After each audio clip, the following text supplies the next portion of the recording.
سیدنا حضرت ابراہیم علیہ السلام نے اپنی قوم کو کن کن باتوں سے روکا؟ جو اللہ تبارک و تعالیٰ کے خلاف تھی۔ ملک شام میں کس کی بادشاہت تھی؟ نمرود کی۔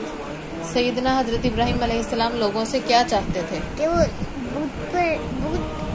بت پر پوجا چھوڑے، نمرود کی پوجا چھوڑے، صرف ایک اللہ پہ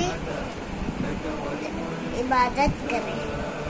آپ علیہ السلام نے مندر میں تشریف لے جا کر بتوں کے ساتھ کیا سلوک کیا؟ توڑ دیا ان کو۔ اور اللہ تبارک و تعالیٰ نے آگ کو کیا حکم دیا؟